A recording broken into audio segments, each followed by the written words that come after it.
क्या हाल है बादशाह, ठीक हो? और आप सुनाइए मैडम साहब। कौन सर? ठीक कदों वाली आएगी मेरी? बस आने लो मेरे बादशाह, ਅਸੀਂ वेट करते बादशाह। बाल कैसे कटवाने जी आपने?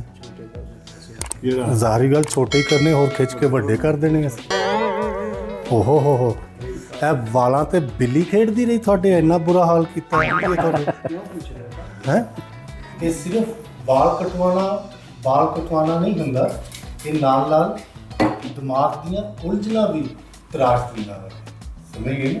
वाह जी, लगता है आप बार पर नहीं साथ साथ आप क्लास पर भी हैं।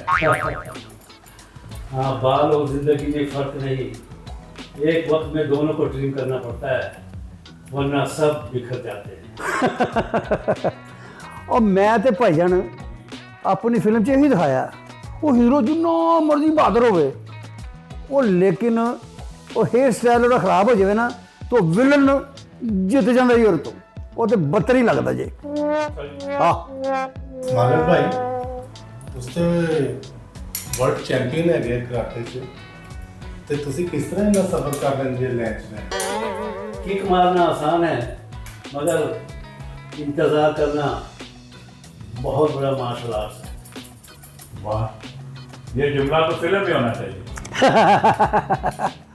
ਉਹ ਭਾਈਜਾਨ ਮੈਂ ਸੋਚ ਲਿੱਤਾ, ਮੈਂ ਤਾਂ ਹੁਣ ਫਿਲਮ ਬਣਾਉਣੀ ਹੈ, ਇਹੋ ਜੀ ਫਿਲਮ ਬਣਾਉਣੀ ਹੈ, ਉਹਦਾ ਮੈਂ ਨਾਂ ਰੱਖਣਾ ਹੈ ਕਿਕ ਐਂਡ ਕੱਟ, ਔਰ 100% ਮੈਂ ਬਣਾਈ ਜੇ ਫਿਲਮ, ਇਹਦਾ ਨਾਂ ਹੀ ਇਹੋ ਜੇ ਕਿਕ ਐਂਡ ਕੱਟ। ਕੀ ਬਾਤ ਹੈ, ਬੜਾ ਨਾਂ ਦਿੱਤਾ ਜੇ। ਜ਼ਬਰ ਭਾਈ ਹਾਂਜੀ इसने पाकिस्तान को खासा फलसफा लेके आए हैं। ਬਿਲਕੁਲ ਯਾਰ, ਫਲਸਫਾ ਤੇ ਹਰ ਜਗ੍ਹਾ ਤੇ ਹੁੰਦਾ ਹੈ। ਪਾਕਿਸਤਾਨ ਵਾਲੇ ਪਤਾ ਕੀ ਕਹਿੰਦੇ ਨੇ, ਯਾਰ ਇੱਕ ਚਾਹ ਦਾ ਕੱਪ ਪੀ ਲਓ ਤੇ ਤੁਹਾਡੇ ਸਾਰੇ ਮਸਲੇ ਹੱਲ ਹੋ ਜਾਂਦੇ ਨੇ। ਤੇ ਇੱਥੋਂ ਦੇ ਕੀ ਕਹਿੰਦੇ ਨੇ, ਉਹ ਇੱਕ ਵਾਰੀ ਵਾਲ ਕਟਾ ਲਓ ਤੇ ਤੁਹਾਡੀ ਨਵੀਂ ਜ਼ਿੰਦਗੀ ਸ਼ੁਰੂ ਹੋ ਜਾਂਦੀ ਹੈ। ਕਿਉਂ, ਮੈਂ ਠੀਕ ਆਖਿਆ? ਉਹਦੀ ਨਵੀਂ ਜ਼ਿੰਦਗੀ ਸ਼ੁਰੂ ਹੋਊਗੀ ਤੇ ਝੱਟ ਲਾਵਾਂਗੇ। ਉਹ ਤੁਹਾਡਾ ਭਲਾ ਹੋਈ ਹੈ। असल ताकत मुक्के या कैंची में नहीं, असल ताकत स्कूल में है। भाई जी, ये नाई की दुकान है, किसी बुजुर्ग की दरगाह है। ਕਿਉਂ ਜੀ ਇੱਥੇ ਮਲੰਗ ਬੈਠੇ ਵਾਲ ਕਟਾਉਣ ਦੀ? ਐਸੇ ਲਈ ਹਰ ਹੀਰੋ ਸ਼ੀਸ਼ੇ ਦੇ ਸਾਹਮਣੇ ਖਲੋ ਕੇ ਨਾ ਇਹੋ ਹੀ ਤਸੱਵਰ ਕਰਦਾ ਕਿ ਮੇਰੇ ਤੋਂ ਵੱਡਾ ਹੀਰੋ ਕੋਈ ਨਹੀਂ। ਹੀਰੋ ਦੇਖ ਲਓ, ਕੋਣੀ ਦਾ ਡਰੈਸ ਦੱਸਿਆ ਮੈਨੂੰ।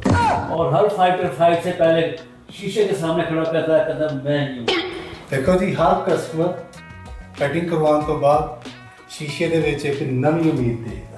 ਇਹ ਤੁਸੀਂ ਠੀਕ ਆਖਿਆ। ਸੁਪਰਮੈਨ ਸੀ ਤੇ ਦੂਰ ਦਾ ਸਫ਼ਰ ਬੱਸ ਤੇ ਕਰਦਾ ਸੀ। ਅੱਛਾ ਜੀ।